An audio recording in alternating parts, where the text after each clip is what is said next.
After 16 long years in the wilderness, the two-party system is back in Kentucky.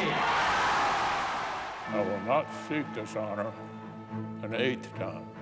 My current term in the Senate will be my last. We need people like Mitch McConnell in the United States Senate. Mitch McConnell made what Kentucky is today. For his particular political philosophy, he was a genius. The #1 Republican in the whole state of Kentucky is Mitch McConnell. Representing our Commonwealth has been the honor of a lifetime.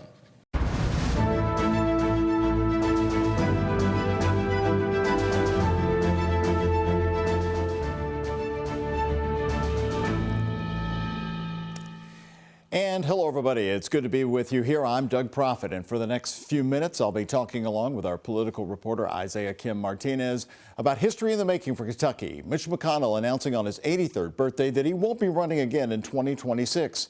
Here at WHAS 11, we've been covering him since the 1970s when he was the Jefferson County Judge Executive. He leaves as the longest-serving Senate leader in history. He remade the U.S. Supreme Court into a conservative court, and in Kentucky, his impact is huge. It used to be hard to find a Republican in this state. It was all Democrat. Now, Kentucky's General Assembly is dominated by a supermajority of Republicans. Here's how McConnell broke the news to his Senate colleagues. To the distinguished members of this body, I've had the privilege to lead, and I remain deeply, deeply grateful. Today, however, it's appropriate for me to speak about an even deeper allegiance and even longer standing gratitude. 7 times, my fellow Kentuckians have sent me to the Senate. Every day in between, I've been humbled by the trust they placed in me to do their business right here. Representing our Commonwealth has been the honor of a lifetime. I will not seek this honor an 8th time. My current term in the Senate will be my last.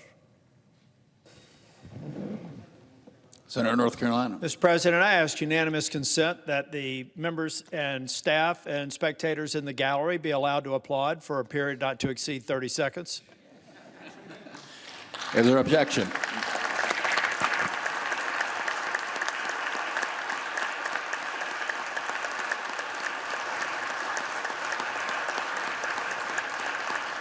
And there you have it. They had to get permission for the standing ovation because of the rules. And Isaiah Kim Martinez is joining me. He's our political reporter. Isaiah, you were actually in Frankfurt working on a story about Mitch McConnell, sure, ironically, when he made this speech. Then Daniel Cameron sends out right away he's running for Senate. Tell me about that timing. Do you think it was coordinated at all? Well, I think you could definitely make that argument. You could also make the argument that his team had this tweet on X planned for months, and the moment that Senator Mitch McConnell says, you know what, I'm retiring, they had it ready to go. Daniel Cameron's no rookie at this. He knows he's had higher aspirations. He wanted to be governor. That didn't work out. Here comes this simultaneous almost, Mitch McConnell stops speaking, and then you see the tweet right away. It was pretty fascinating. Well, and the two are close. The Senate seat now, it's still a coveted seat, even though whoever gets it is going to start at the very bottom. It's not coming with the power that McConnell got after 40 years. Maybe, but I talked with retired Congressman John Yarmuth about this, a Democrat. Of course, he was Republican at one point. And you do make a very good point, is they do have to sort of start that cloud over. But you think of Congressman Andy Barr, who's considered sort of a contender. He hasn't announced yet, but he says he's considering it. You see him actually on your screen there. He is somebody who's been in the U.S. House since 2013, so he's been building relationships. Fundraising won't be an issue for him, and potentially because of those 11, 12 years already in Congress, maybe he could sort of skip a step or two when it comes to, again, that Kentucky clout that McConnell's had for so many years. So the race is out of the gate. And you were sort of getting the odds today. Oh, yeah. And you know what? The big question is who's the front runner? I think the question right now, most folks will say it's a little early, but I'm starting to hear different answers. I think the overall consensus is right now, Daniel Cameron, the former Attorney General, because he's run statewide races in the past, he has the name recognition. Of course, Andy Barr's got the resources. Pamela Stevenson is a well-known Democrat, but ultimately it is very early in this race. Mitch McConnell's birthday bombshell means more than an open Senate seat. Mitch McConnell's decision to step down really puts a final punctuation mark on the Reagan-Bush era Republican Party. That Republican Party is mostly gone. Stephen Voss, politics and elections expert over at UK, says it represents a seismic shift. We're now in a new era, a Trump era, and the GOP today is not like the GOP of Ronald Reagan. But for Reverend Kevin Cosby of Louisville, president of Simmons College of Kentucky, I consider the senator a friend. Something else comes to mind. This proclamation in his office, signed by McConnell. I will always be indebted to him for the help that he provided us with. Cosby tells me he and McConnell didn't agree politically, but he'll always be thankful for the senator's support of the state's oldest HBCU. I've been humbled each and every opportunity to help Kentucky punch above its weight. Back to the race. Who's next in line and who has the edge? And I think the only question is how big the Republican field gets. So far, former Attorney General Daniel Cameron is the only Kentucky Republican to officially say he's running, announcing his bid almost simultaneously with McConnell's speech. One of his advantages? Daniel Cameron's got the name recognition after his last statewide race. He's going to have that advantage with the public and maybe in some polls. But retired Louisville Congressman Democrat John Yarmuth, himself a Republican until the early 80s, says Cameron's loss in the 2023 governor's race to Governor Andy Beshear could mean his upending. When you've lost a statewide race as a Republican in a Republican state, I'm not sure that Republican voters would want to give you another chance. Then there's Congressman Andy Barr of Lexington, seen here sitting next to McConnell in Frankfort late last year. I think Andy Barr has to be a favorite in the race if it's a small field. Andy Barr's going to have the resources needed to mount a Senate campaign. Well, you know, the state used to be so blue. I mean, it was dominated by huge figures like Senator Wendell Ford and Governor John Y. Brown Jr. and all the mayors of Louisville have been Democrats since the 60s. McConnell was the lone Republican. He changed that. As a Jefferson County judge executive. I mean, his legacy now is really, what did he leave Kentucky? Sure, and you've seen in the last 40 years, I mean, they have supermajorities in both chambers, and it's just not close. And I think, you know, Is he credited for that? Oh, absolutely. Is he the godfather? Absolutely. There's no question. I mean, Senate President Robert Stivers told me yesterday, he said a lot of Republicans in this state and beyond owe their success to him.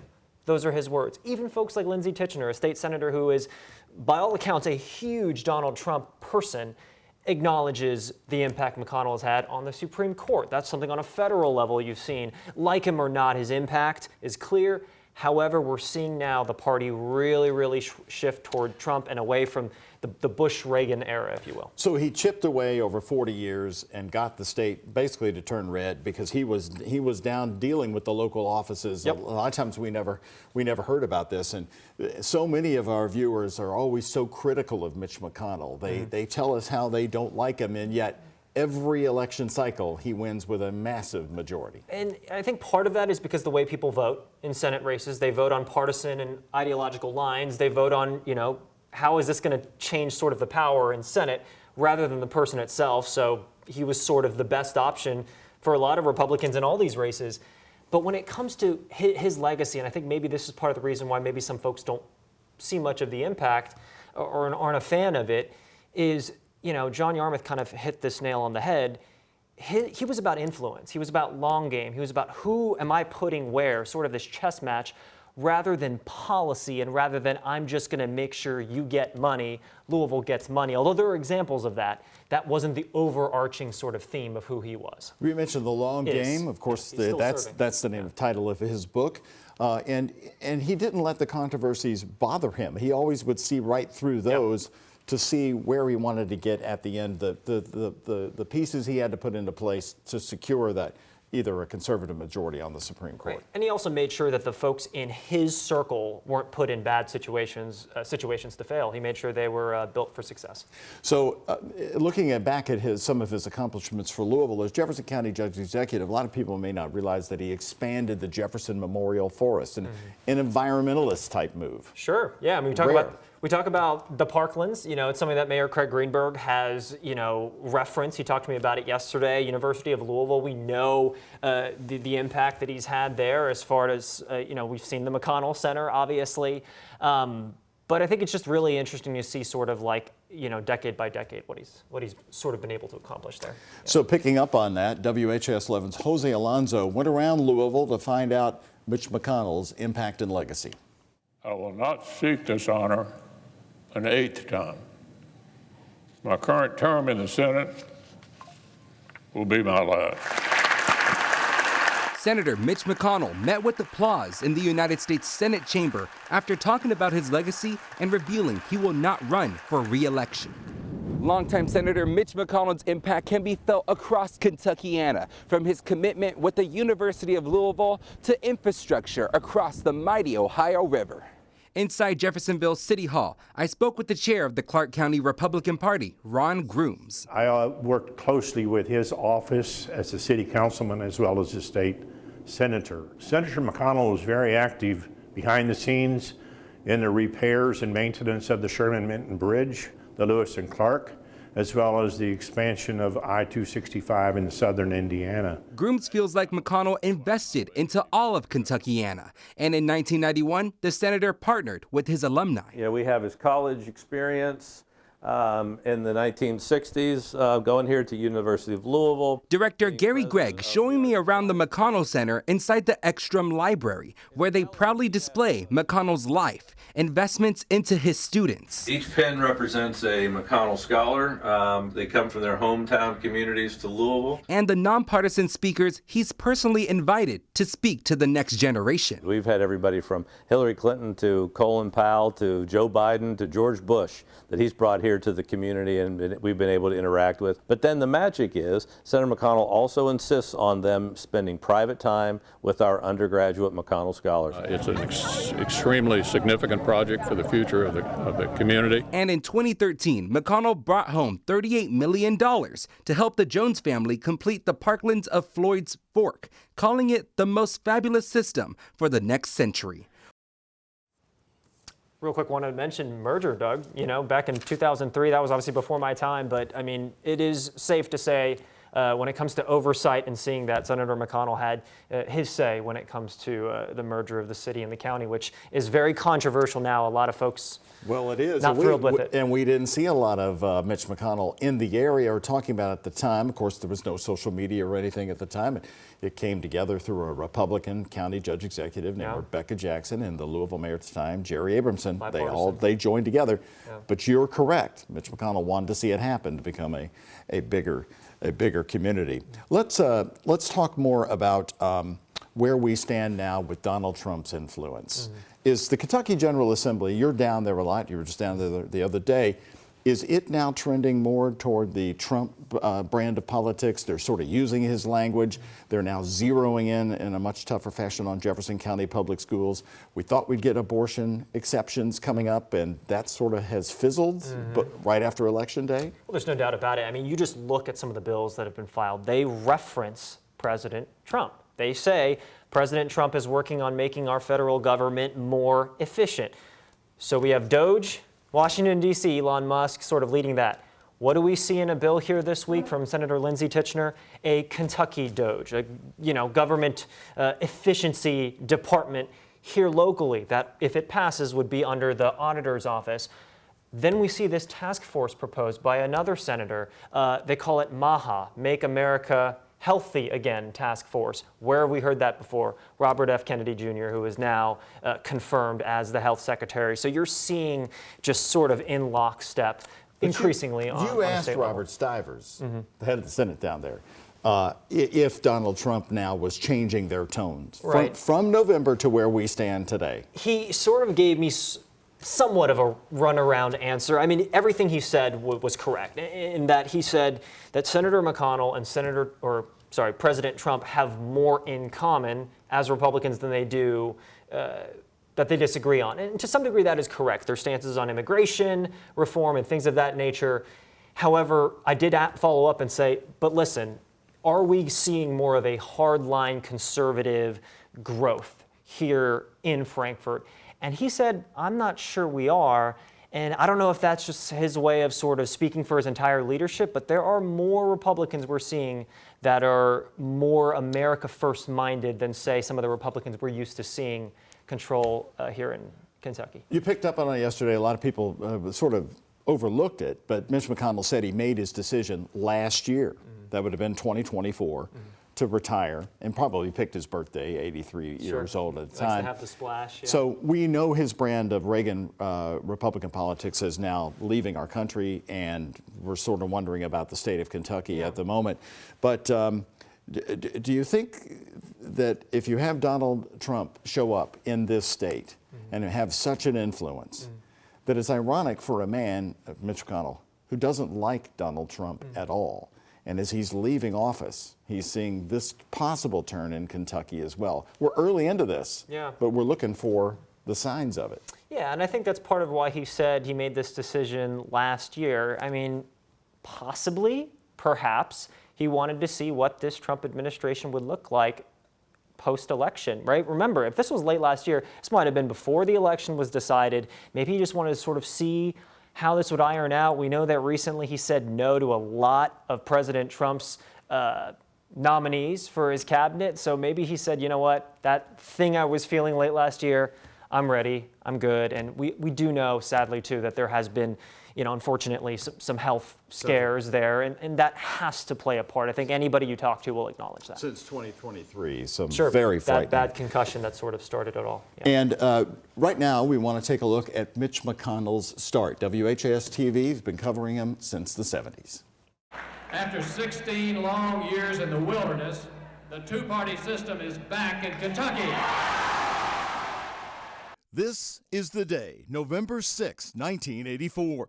You can say it's when Mitch McConnell started his long journey to forever change Kentucky's politics and the nation. But to keep this economic recovery going, we need people like Mitch McConnell in the United States Senate. President Ronald Reagan, who would also win a second term that night by a landslide, had endorsed McConnell, the 42-year-old Jefferson County judge executive looking to unseat two-term U.S. Senator, the Democrat Dee Huddleston. I think Mitch was, from the time he was 5 years old, got up every day and said, what can I do today to advance my political power and career? And 40 years later, McConnell, emotional on the floor of the U.S. Senate, February of 2024, resigning his Senate leadership.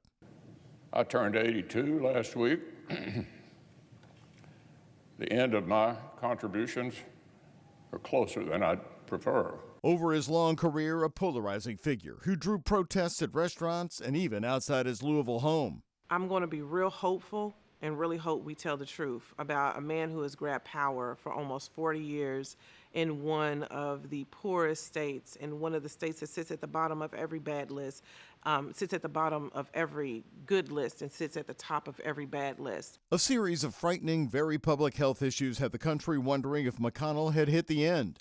In March of 2023, he fell so hard inside a hotel restroom that he was hospitalized and in rehab for 6 weeks. The seriousness of that fall was not known until a 2024 book called The Price of Power. McConnell cooperated with the author, who said, quote, he hit so hard that he lost both of his hearing aids and was bleeding at the back of his head. For a time, he also lost consciousness. He also suffered a cracked rib. After the March 2023 fall in the hotel came the summer of freezes. First at a news conference outside the Senate chambers, July 26, 2023. This week has been good bipartisan cooperation and a string of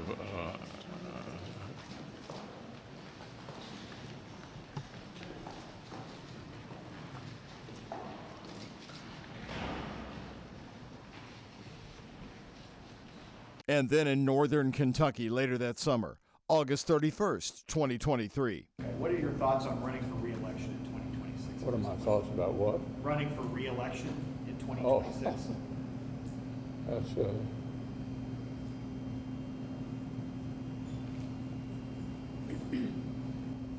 Did you hear the question, Senator? Running for re-election in 2026? All right, I'm sorry, you all. We're going to need a minute. Then in December of 2024, McConnell falls again, suffering a cut under his eye and a sprained wrist.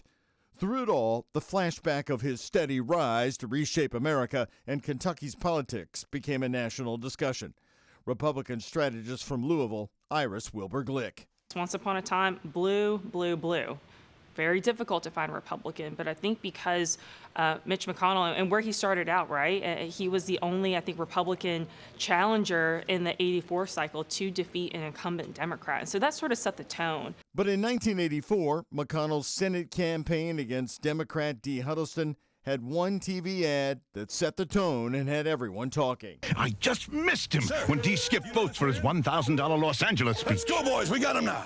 I was close at Dee's $2,000 speech in Puerto Rico. Me to Dee Huddleston. Thank you very much. Come on. We can't find Dee. Maybe we ought to let him make speeches and switch to Mitch. The Bloodhounds, they were a hit, and many believe the dogs and the popularity of Ronald Reagan pushed McConnell to victory. As any effective television commercial political ad will do, it played into a narrative that was out there. And the narrative was, where is Dee Huddleston? What's he doing? Terry Miners interviewed McConnell dozens of times on WHAS radio. He's always 3 steps ahead, like a chess master, knows what's going to happen 3 moves, 4 moves, 5 moves down the board. And so he plans strategically for the bounce back and what he's going to do after that and what he's going to do after that. Before winning the Senate seat, McConnell had been Jefferson County Judge Executive from 1978 until January 1985. He was known for diversifying the powerful positions on the county's boards and commissions, which had traditionally been given to well-connected Louisvillians. He also protected Jefferson Memorial Forest by buying an additional 2,000 acres, keeping it away from development.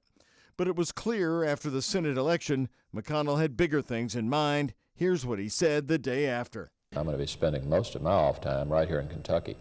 So I'm going to take an active, ongoing interest, not only in my constituents, but also in my party. Yarmouth and McConnell always stayed civil, despite Yarmouth being a fierce critic of him during their time together in Washington. I wanted to take him on. But when Yarmouth retired from his congressional seat, he got a phone call. We had a great conversation. He was very gracious. And I said that to him. I said, I'm sorry, I've always had to be down your throat a lot of the time on this. And he said, we're professionals, and he never took it personally. McConnell often said his rise wasn't easy. His plan in Kentucky was to meet every Democratic office with a Republican contender. He's been encouraging to all sorts of different levels of leadership throughout the Commonwealth, and I feel like he's always had that vision, that commitment to support Republicans at every level. Well, Isaiah, let's wrap this up, starting where we started, and that is the contenders for the U.S. Senate race. They're out of the gate. A key thing hanging out there is, does Donald Trump weigh in and endorse somebody? Right. Does he endorse, and how much of an influence will that have? I can tell you that there are many Republicans in Frankfort who believe that whoever he picks will ultimately be the winner. Now, some might argue, well, he endorsed Daniel Cameron in the governor's race against Andy Beshear back in 2023. Governor Andy Beshear, obviously that didn't work out, but we do know governor's races and Senate races, much different electorates. People generally vote along party lines. He'll look at that closely before he makes his decision. He endorsed Daniel Cameron once. That was in the governor's race. Cameron lost. We all know that Cameron is pretty much Mitch McConnell's chosen candidate in this race. And Donald Trump's made it clear many times, he says he doesn't like losers. Those are his words, not mine. So do you think he avoids Daniel Cameron? He's definitely going to take his track record into account. I think Donald Trump, it would be unlike him if he didn't. It would be interesting to see if he takes a look at Nate Morris. Nate Morris is an entrepreneur. He's got roots here in Louisville and in Lexington. I believe he's also an Eastern High School alum. He has been big. I am anti-McConnell. We got to do away with this. Go totally America first. Donald Trump Jr. actually quote tweeted one of his tweets on X and said, hey, if you want our support, I don't know if he was speaking as a family, but talk like this guy. Don Trump Jr. and Donald Trump might feel differently, so don't take that with a grain of salt. But still interesting sort of what they're looking for on a federal level. That's right. And we've got a ways to go, so now it's out of the starting gate. The U.S. Senate race of 2026 has been unleashed after Mitch McConnell decides to give up the seat he's held so close with immense power for 40 years. We'll be on the campaign trail, and thank you for watching this WHAS 11 News special report, insight into the biggest political story now unfolding in the Bluegrass State. After 16 long years in the wilderness, the two-party system is back in Kentucky. I will not seek this honor an 8th time. My current term in the Senate will be my last. We need people like Mitch McConnell in the United States Senate. Mitch McConnell made what Kentucky is today. For his particular political philosophy, he was a genius. The #1 Republican in the whole state of Kentucky is Mitch McConnell. Representing our Commonwealth has been the honor of a lifetime.